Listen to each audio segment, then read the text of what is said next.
Hi friends, ഇത് ഞാൻ ബ്രിഞ്ചൽ വച്ചിട്ടൊരു റെസിപ്പിയാണ് നിങ്ങളായിട്ട് ഷെയർ ചെയ്യുന്നത്. നമ്മൾ വയലറ്റ് കളർ കത്തിരിക്കുക എന്ന് പറയും തമിഴ്നാട്ടിലൊക്കെ.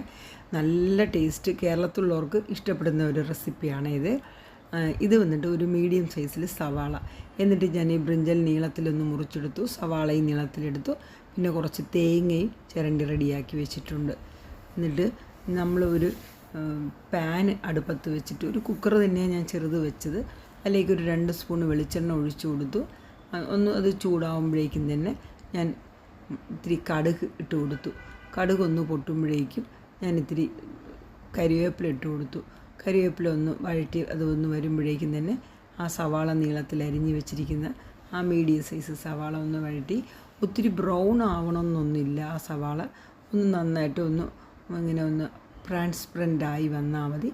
അപ്പോഴേക്കും ഞാൻ ആ ബ്രിഞ്ചൽ കട്ട് ചെയ്ത് വെച്ചിരുന്ന അതും കൂടെ ഇട്ടിട്ട് ഒന്ന് വഴറ്റി ഒന്ന് യോജിപ്പിച്ചു.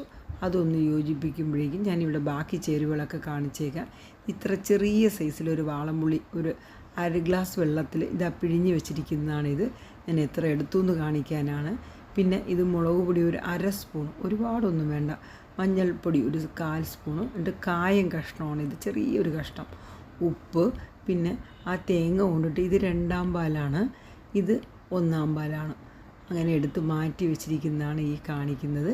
എന്നിട്ട് ഞാൻ ആ അപ്പുറത്ത് സവാളയും ബ്രിഞ്ചലും കൂടെ ഒന്ന് വഴറ്റി, പിന്നെ അതിലേക്ക് മുളക് പൊടി ഇട്ടു, പിന്നെ ആ മഞ്ഞൾപ്പൊടിയും കൂടെ ഇട്ടു.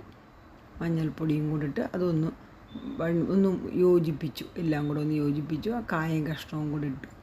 പിന്നെ നമ്മൾ ആവശ്യത്തിന് എടുത്ത് വെച്ചിരുന്ന ഉപ്പും കൂടെ ഇട്ടു. എന്നിട്ട് എല്ലാം കൂടെ നന്നായിട്ട് യോജിപ്പിക്കുമ്പോഴത്തേന് ആ വാളംപുളി വെള്ളം ഒരു 1/2 ഗ്ലാസ് എടുത്ത് വെച്ചിരുന്നത് അത് ഇതിലേക്ക് ഒഴിച്ചു. എന്നിട്ട് എല്ലാം കൂടെ ഒന്ന് കുറച്ച് നേരം ഒരു ആവിയൊക്കെ ആവുന്ന പോലെ നമ്മളൊന്ന് വേവിക്കാനുണ്ട്. ആ 1/2 ഗ്ലാസ്സിൽ 2ാം പാൽ എടുത്ത് വെച്ച തേങ്ങാപ്പാൽ ഒഴിച്ചു. എന്നിട്ട് ഒരു ആവി ഒന്ന് കയറ്റിയാൽ മതി, അധികം ഒന്നും വേണ്ട. എന്നിട്ടൊന്ന് കുറുക്കി എടുത്തു കഴിഞ്ഞാൽ നല്ല ഒത്തിരി കട്ടിക്ക് വരും. ഈ തേങ്ങാപ്പാൽ 2ാം പാൽ ഒഴിച്ചതിൻ്റെ പിന്നാലെ ഇപ്പോൾ നമ്മൾ അവസാനമായിട്ട് ഒഴിക്കുന്നത് 1ാം പാലും കൂടെ ഒഴിച്ച് കറി ഏതാണ്ട് ആയിക്കഴിഞ്ഞു. ഈ സമയത്ത് നമുക്ക് മല്ലിയില ചേർക്കാവുന്നതാണ്. മല്ലിയില എല്ലാവർക്കും ഇതിൻ്റെ കൂടെയൊക്കെ ഒരു ഫ്ലേവർ നല്ല ഒരു ഇതായിട്ട് നിൽക്കും. ഇപ്പോൾ കറി ഏതാണ്ട് ആയിക്കഴിഞ്ഞു ഫ്രണ്ട്സ്.